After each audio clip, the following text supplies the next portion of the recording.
This congregation has been in the western suburbs since the early 1960s, when a group of people met in a living room to decide if they wanted to start a congregation in this area. For a long time, we were housed in downtown Wayzata. They wanted a place and a location that could be more accessible to the community.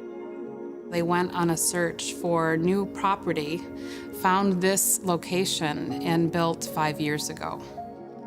One of the things that we've done is to try to be engaged in the community.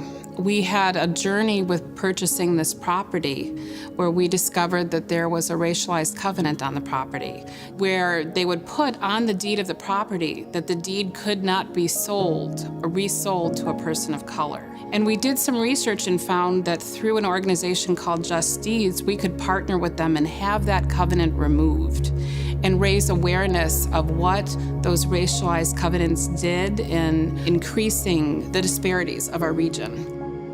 We were actually able to have that covenant removed and to communicate to the neighborhood what we had done, invite them to do that, and then to partner with the Wayzata Community Education to do a seminar on it, to the point where the city of Wayzata has now formally partnered with Just Deeds to raise awareness of this part of our past, but also what we can be doing now to achieve greater equity. After many, many years of having to focus on, we need a new building, we need a new home to live out our mission, we had the new home. And that question of what are we going to do in this home? How are we going to be in the world? How are we going to help build community and a community that lives out its values was really front and center. And then the pandemic came. And then the building closed. And so we had that question and that challenge in a completely different way because we couldn't be in the building, but we were still gathering for worship. We were still doing this work of connecting with community partners in housing and climate justice. I arrived in August of 2020 to a closed building.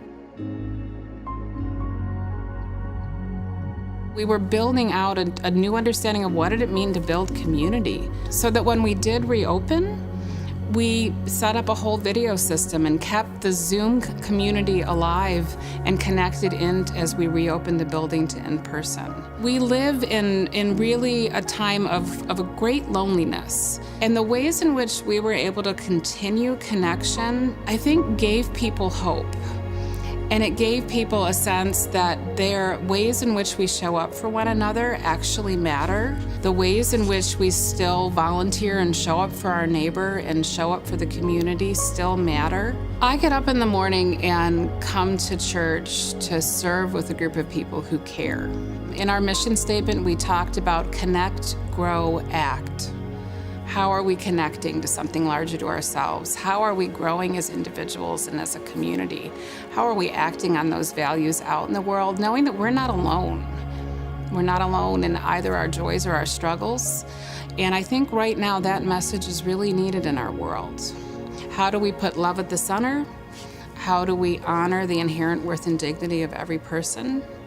And how do we build a better world? There's so much right now in our world that is negative and talks about the division and distrust in our world.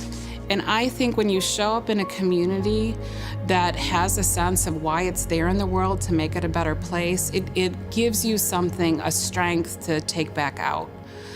It brings the possibility of overcoming those divisions back into the world.